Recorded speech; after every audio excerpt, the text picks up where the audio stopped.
starring James Meehan as Alan Drake. The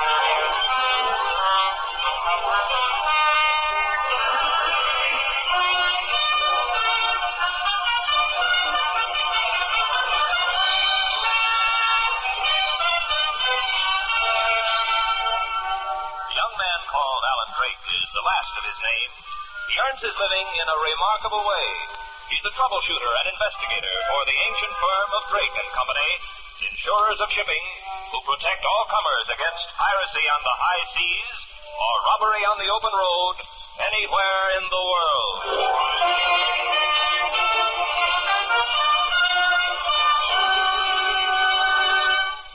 Tonight's adventure, The Bandit and the Blonde.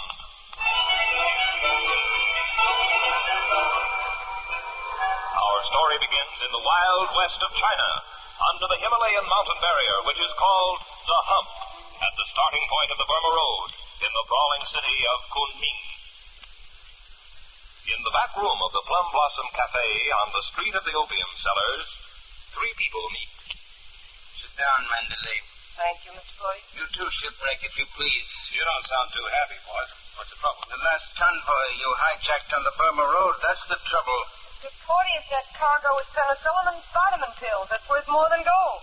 Sure. What's wrong with that haul? And you don't know who owned the convoy? Yeah, Mukherjee and Sons, Calcutta. What's the difference? You hammer tell. Mukherjee and Sons are insured by Drake and Company. And that means that we'll have Alan Drake to deal with and Steve Lawler. They're in China? In China? My dear girl, Drake and his partner arrive in Kunming on the 2 o'clock plane today. From what I hear, those buckaroos are begging for trouble. Let's say we let them get it. That's the idea, my friend. We'll find out their plans, and we'll blast them. Sure. Yes, but I know that fellow Drake. He's tough. He plays for keeps. He won't stand for that client being hijacked. And if he got the jump on us... We might be the ones to have the trouble. Precisely, my dear. Precisely. Therefore, we shall apply the basic rule of warfare. And that would be? Strike the first blow. Hit first, huh? That suits me fine. I thought it would. Now then, Mandalay. Yes, Mr. Boyd. They tell me that this partner of Drake's, this fellow, Steve Lawler, is especially partial to blonde. I follow you. Give me the other guy. No, shipwreck, you wait for orders. I will deal personally with Mr. Drake.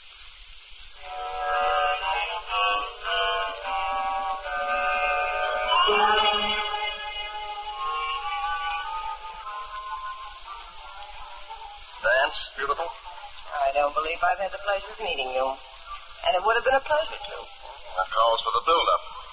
How does the build-up go? Presenting your friend and mine, Steve Lawler. Hello, Steve. Steve is right. I catch your name? They call me Mandalay.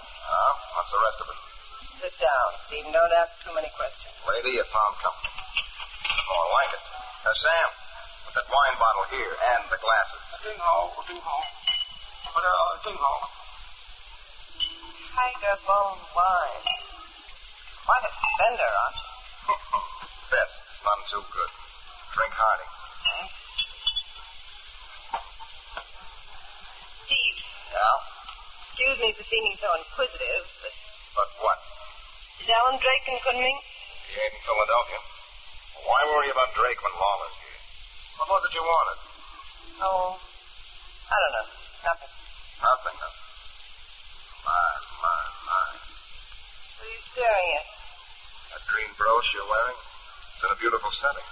Given to me. Well done. You know, I would like to look at that. May I... Here, take it easy. Mustn't touch. Some other time, maybe. Maybe. Look here, Steve. I suppose you and Mr. Drake are here on business. Yeah, going to run a convoy over the Burma Road. Must be carrying something pretty important. Yeah, it's a big cargo of ore from the mines. Steve, listen, I've got to get out of Kunming. You do? Just as we got to town. Oh, well, that's fine. I know it would be a big favor, but could I leave with you and Mr. Drake on that convoy? It's a long, tough trip to Burma. But, sweetheart, if you want it, you can have it. Thank you, Steve. I do want to get out of Kunming so badly. And now you're the one that's staring. How's that? You're giving somebody the glad eye over my shoulder. They always do. Oh, no. Oh, yes, and when I turn around, there will be a fight. There always is. And I did want things to be peaceful my first day in Kunming. Maybe there won't be a fight, Steve. He's coming over here now. That's great. An eager eagle, huh? All right, come on, put him... Hello, Steve. Oh, you. Who's the lady? Name's Mandalay. Hello, Mandalay. I'm Alan Drake. Hello, Drake. I saw you getting a quiet laugh over there. Must have been a very funny joke. I was just happy to see that Steve had already made friends in Kunming. Your partner could make friends anywhere. Well, we could try. Look, Alan, the blonde character here says she'd like to ride on our convoy to Burma. She would, That's right. And why do you want to go to Burma? I'll ask you one. How long have you been in Kunming? Long enough not to ask questions. Sure, you can have a lift. Thanks. Say, that's a magnificent brooch you're wearing. Isn't it mean jade? How'd you know? My grandmother had something like it. Present from a friend in Shanghai. And that reminds me, Steve. I've got good news. Well, I can stand it. Give. Our troubles getting organized in Kunming are over. I just ran into Professor Yi. Oh, who's that? Used to be a friend of my father's. Came out here from the coast as a refugee when the Japs moved in. He's waiting for us now at the hotel. Okay, let's go. So long for the present, beautiful. Hello. Yeah. Goodbye for now, Mandalay. Bye. You're booked for a ride. We'll be seeing you. And I'll be seeing you.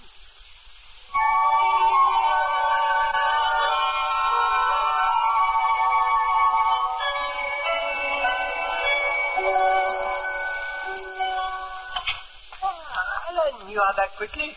Thank you for waiting, Professor Yi. This is Steve Lawler. I'm delighted to make your acquaintance. I am. I wanted to get Steve here so we'd all three know where we're heading. Why? Hey, Alan, what's the professor got to do with our business? During the war, Professor Yi was with the American Combat Command. He's been all through the wild country where we're going. Oh, good. Now, Professor, here's why we're in Kunming. This letter from my uncle back in Philadelphia. I want you to hear it. Yes. Yes. Dear Alan, we have just settled the claim of Mukherjee and Sons, Calcutta, for losses due to the bandit activity on Burma Road. In the sum of 200,000 rupees, 8 anna. And that is 70,000 bucks. Removal of this organized menace to truck shipments on the Burma Road is highly desirable. Understatement of the year. In fact, a real headache is coming to Drake and Company if we don't put a stop to this Burma Road hijacking. I understand, Alan, there are no police in your part of the world. So you and Steve will have to take care of those bandits personally. Go get them. Yours, Uncle Dan. Well, Professor? What is your plan of attack? We're going to run a convoy from here to Burma. But not a real convoy. A decoy. You got it. Our convoy's got just one purpose. To bring those bandits out of hiding. We want them to attack us. That's the only way we can knock them off and stop their act. You need not worry about that. They will attack you as the tiger springs on the lamb. I've got to be sure they know our plans. They know. All Kunming is buzzing about Mr. Lawler's conversation with a blonde young woman at the Plum Blossom Cafe. Hey, Prof, I'm not as simple as I look. That's why I went there. Assuredly. And now there remains the question of arming your convoy, so you may turn the ambush back upon the bandits. That's where it gets tough. There's going to be a pitched battle before we're through. You need weapons. Well, my friends, I have here a small list. Let me see. 16 carbines, 12 machine pistols, 4,000 rounds 30 caliber ammunition, 6 light machine guns, air-cooled. Yes? Professor, where is this stuff?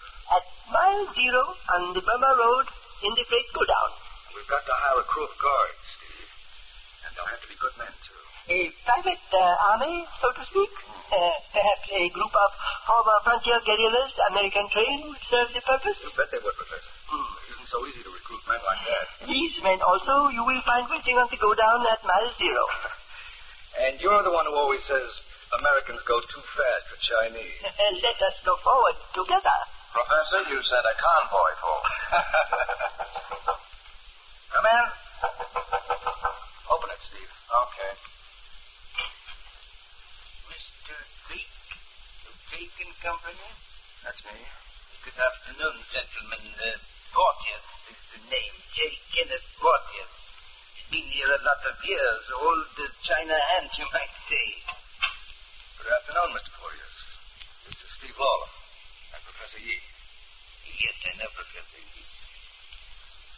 Now Gentlemen, I won't waste your time. It is being said around Kunming that you are planning to take a convoy over the Burma Road. Right. We are running a convoy. Then I wonder if I might give you a word of advice. Let's have it. Give up this idea of running a convoy and stick to the insurance business. What happens if I don't? Disaster, Mr. Drake. Complete disaster. Well, thanks for the advice, Mr. Porteous. And now, if you'll excuse us, we have some last-minute preparations to attend. Still think you're going on that trip? We're certain of it. I say no. Alan, look. Old-timer, you oughtn't to go around pointing guns at people. It's not being done this season. Listen to me. Take this advice. Get out of China. Go back to the United States for good. The gentleman talks like he held cards, doesn't he, Steve? Yeah? Do not quibble. I come to see you to the airport. Just walk ahead of me. You too, Professor. You heard the boss say we had things to do. What? You're getting to be a bore.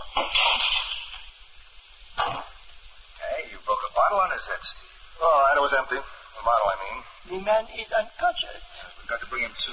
I want to be sure he understands about that convoy. Well, that's easy. This soda water siphon will do that trick. Who is this operator, anyway? You know what Uncle Dan said about organized bandits? Yeah?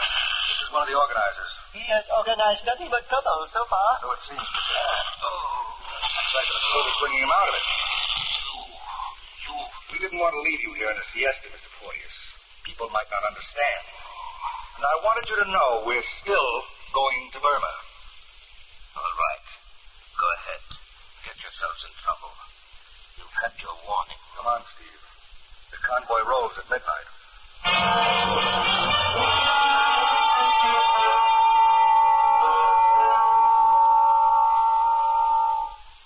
Porteous, what happened to you? Never mind, Mandalay, never mind. I can tell you what happened. And without no crystal ball. What? He went to see Drake and Lawler, and they played too rough. Should have took me along. You'll get your chance at both of them, Shipwreck. I promise you that. When? I was hoping that I could bluff Drake out of Kunming, but I should have known better. He's not only staying, but just as you told me, Mandalay, he's planning to take a convoy over the Burma Road. But don't forget, I'll be riding in the lead truck of that convoy. Good girl. Good girl. Now pay close attention. The second night out on the road, you'll come to the village of Parshan. Parshan, right. And 10 li west of the village, you enter the Seven Dragons Valley. Seven Dragons Valley. Keep your eyes open there for a row of torches burning on a hill to your left. And when you see those...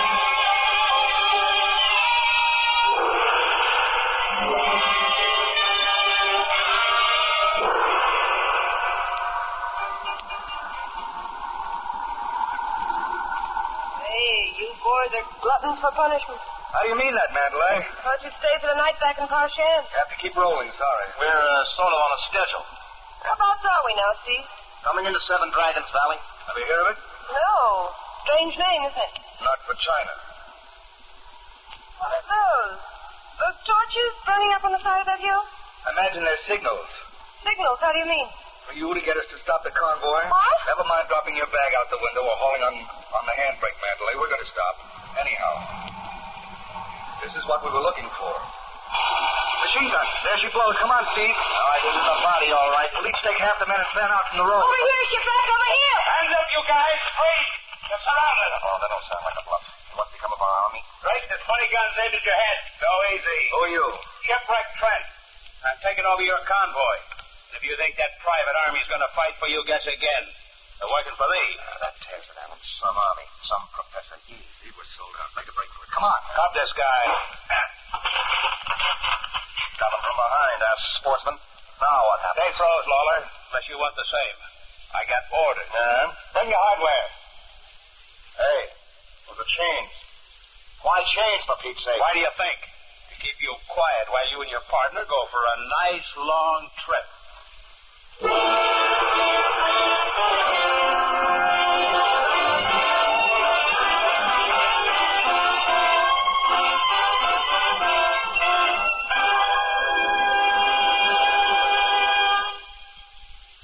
Alan Drake in chains, captured by the enemy. In just a few seconds, we'll continue with this complete episode of The Gentleman Adventurer. You know, for any young man today, the regular United States Army is a pretty good deal. especially for the kind of young man who wants the finest technical training and education in the world.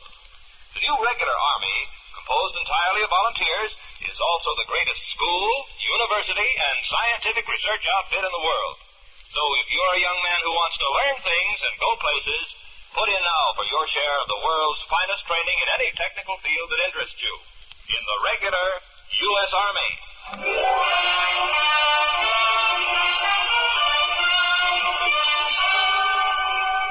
And now back to Gentleman Adventurer and Alan Drake. Boy. Oh, still got a headache. Are you okay, Alan? You were out a long time. I must have been. But I'll live. Which one of the Himalayas fell on my head? You were snapped up by the bandits and they carried you here. That big guy gave the order. Oh, him. Pleasant type.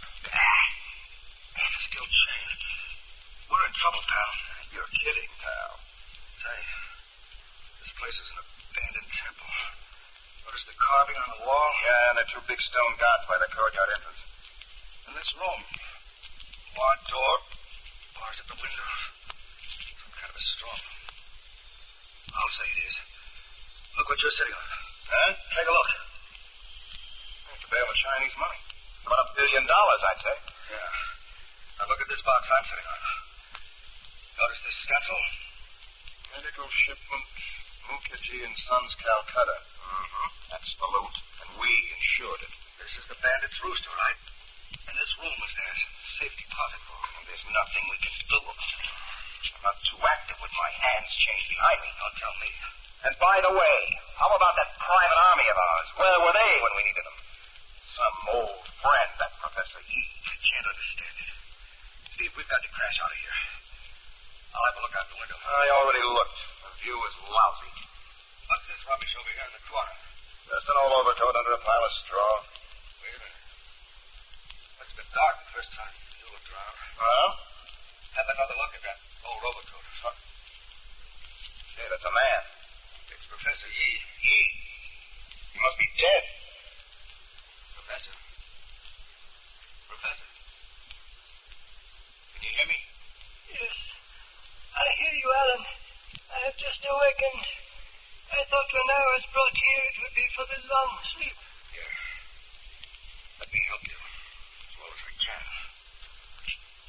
Oh, what have they done to you, Professor? Porters, men, they have taken away my spectacles, which makes me practically blind. And they have shown me disrespect. Alan, look at him. Professor, the guys that did this to you ain't human. Those guards on your convoy, they were not my men. My men were sent away when I was kidnapped. I have permanently lost faith. Don't you worry about that, Professor. I'm going to get you out of here. And Steve, too. That will take a bit of doing, old boy. A bit of doing.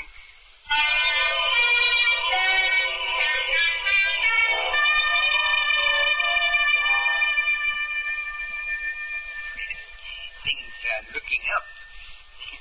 Relax, you two. That's the first smile I've seen on the boss's face for 3 days. Why shouldn't he smile? We just pulled off a job. Yes, you're a sensible girl. Now, my friends, to business. Shipwreck, I want you to radio down the mountains to Kunming. What's the message? Have our Shanghai agents make an offer to Philadelphia to buy Drake and Company. Buy it? What for? This Mukherjee claim has hurt them badly. And there'll be plenty more now that we've got Ellen Drake and Lola where we want them. I don't see what we'd get out of an insurance company. Just get paid twice, that's all. Once for the insurance and once for the goods we lift from the convoys. How about the claim? Those we would overlook. What? We couldn't go on indefinitely, I grant you, but there'd be a fortune for us while it lasted. Drake and Lawler would be interested in that. They will be removed from circulation permanently. Yeah. How's that? My dear, I wonder if you've ever heard of the Lolo tribes. The Lolos? You mean those savages around us here in the hills? I'll say I've heard of them. Then it may interest you to know that the Lolos keep slaves, and the local chieftain is extremely pleased with the idea of owning a couple of American slaves. American slaves? Drake and Lola and that old Chinaman are going to live in chains for the rest of their lives. I don't get you. But you've lived in the Orient. You've seen slaves. Slaves. You understand? Coolies. grubbing in rice paddies, living worse than dogs. But Drake and Lawler are Americans. That's just why the Lolo chief will be glad to give them employment. Plenty of good wholesome exercise during the day, and he'll keep them locked up at night in case they should become discontented and live in these mountains. Who would ever come to rescue them? Don't look so dumb, Mandalay. Boss means what he says. Before we start our friends on their new careers, I have one thing to find out. I want to see how that fellow Lawler reacts to torture. Are you crazy? Far from it, my girl. This man Lawler's done me a deep injury. Offered me humiliation. Those who live in the Orient will understand. To put it another way, by attacking me in that hotel room, he left a mark on my personality which I propose to erase. We won't kill him. We'll only make him beg us to. But you've made your point. You got away with the hijacking. You can't torture helpless people. You just can't. Perhaps it can't be done. I'm just beginning to see you clear, Porteous. You are? You keep up. Thank you, Porteous. I might have expected that. After all these years. I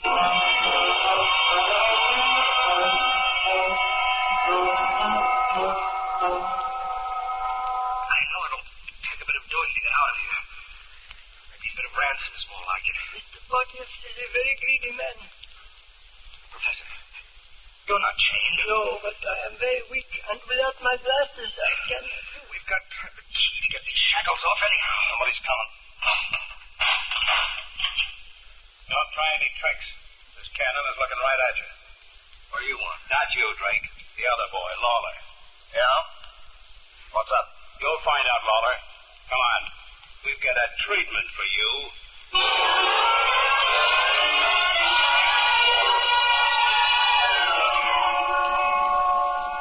He has really shown the most amazing powers of resistance. Fly out! Just give that rope under his arms another turn, Shipwreck. Okay. There. Porteous, don't you think you've done enough? Enough. Another turn of the rope. Here goes. No reaction. He seems unconscious. Porteous, there's no sense in killing the guy. Kill Steve Lawler? You'll forget, my dear. He's tough. And besides, we have other plans for Lawler and Drake. The slave business. I still don't quite believe that. Oh, you don't, huh? Well, I didn't believe it. When you hit me, I began to wise up. Now... Yes, now? Torture trick of yours. You don't like it? It's sickening. Porteous, let him down. You forget yourself. Shipwreck. Yeah. Continue. Another turn of the rope. Okay. Not anymore. No, then go somewhere else.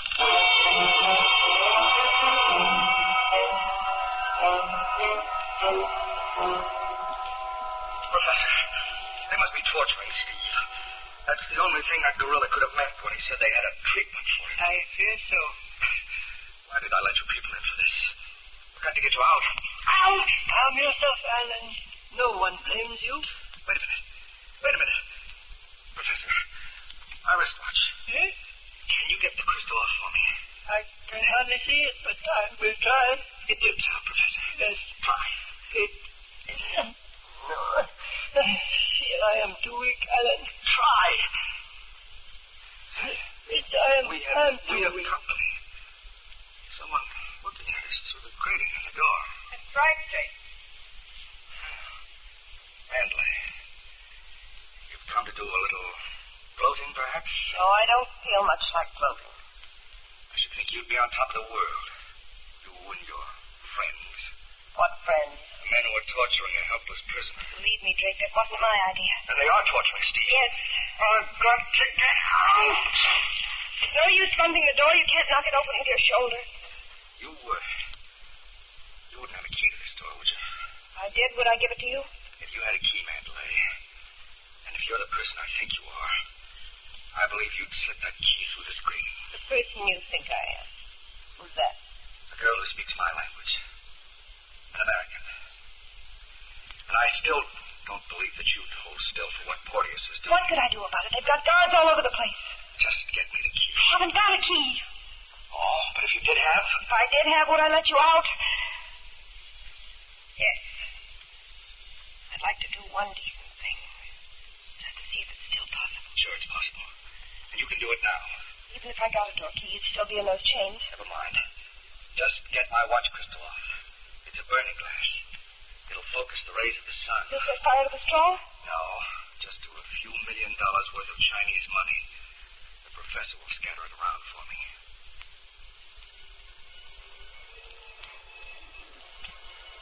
Could you get your arms up here by the grating? Yes, if I turn around. Yes, I can reach it. The crystal has to be pried up from the frame. My fingernails, I can't do it. Could you use a pin from your belt? Yes. Go to it. Get me that burning glass and we'll have shipwreck here in 2 minutes. Where there's smoke, there's flame.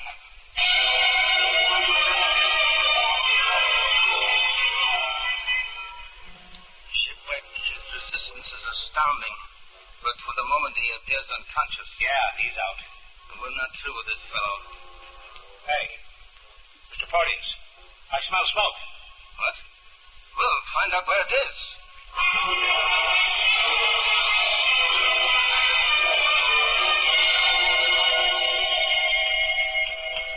Come, Shipwreck. Check out the side around the corner. Hey, what goes on? Who's that fire in this place? You better come in and put it out, Shipwreck, or the Mukherjee cargo will burn. You did this, Drake. You're going to get what Lawless getting you. Splendid, Alan. Excellent. I have never seen such good use made of a hard pin against your head. Yes, I butted this swine. Step out that fire, Professor, and then get his keys. And his gun. Let us go forward together.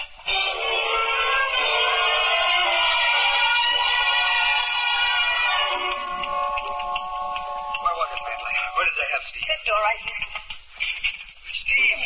Alan, get me. No, here, Mandalay, take this knife. Cut Steve down. Right. Who are you working for, Mandalay? Not you anymore, Porteous. Here, Steve, I'll cut that rope. Thanks, kid. Thanks. As for you, Porteous, I'm going to kill you. Right along, Drake. I'm ready for you. Alan, look out. He keeps the gun under the hat. That's your reward for Mandalay, huh? You killed her. Ah! You're not dead yet, Porteous. I just drilled your shooting hand. Don't kill me, Drake. Don't kill me. No, I've changed my mind about killing you. You want to sell me as a slave? Porteous, the U.S. government is going to take care of you.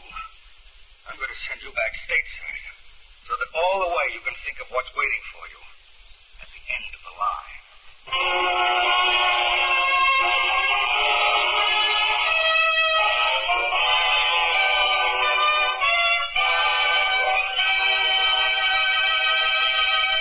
Just a moment, Alan Drake will tell you the final outcome of the adventure of the Bandit and the Blonde. But right at this point, may I take a few seconds to speak to you on behalf of the new volunteer regular United States Army? There's adventure in the Army, sure, plenty of it.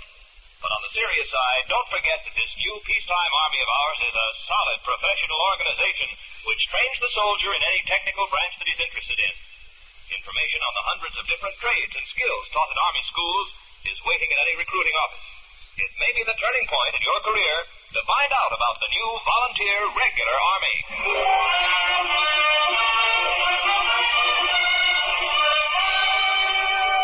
And now, here are Alan Drake and Steve Lawler. You know, Steve, if it hadn't been for Mandalay, we would have been sold as slaves to the Lolos. Oh, well, that's what we should have done to that guy Shipwreck. Oh, no, I'm kidding. He's 100% heel, but he's an American heel. So he'll go to an American prison where he belongs, and Porteous to the gallows. Where he belongs. And you'll be happy to know that Mukherjee's cargo is now on its way to their agents in Chongqing, where it belongs. Uh-huh. How did we do in the financial end? We got our claim back, so we can afford these drinks all right. But not to linger over. Uh-oh. Cable from Uncle Dan? Correct. Here's what it says. Proceed soonest to Rangoon. Investigate disappearance, shipload of radar equipment, consigned to Raja of Midnapur, and insured by Drake and Company. Oh, so that's what we'll be working on next week. The Raja's radar, huh? That's it. Well, I'll pay for the drinks. I have my wallet handy. Well, and what's that you got? Mandelay's brooch. Yeah. She used it to get me loose and save all our lives. So I kept it to remember her by. You want it? No. Not anymore. You keep it, Alan. All right, kid. I think I will. You know, Steve, that Mandalay was quite a girl.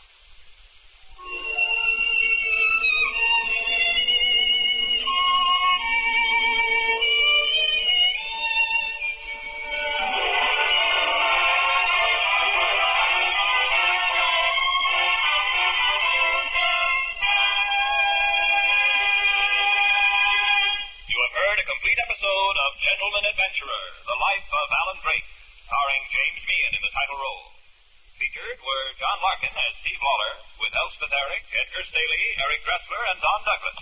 The music is composed by Morris Mamorsky, the story and dialogue written by Finus Farr, and the entire program is under the direction of Herbert Rice.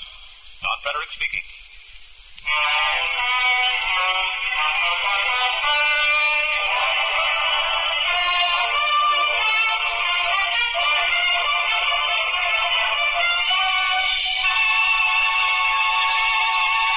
This is the Mutual Broadcasting System.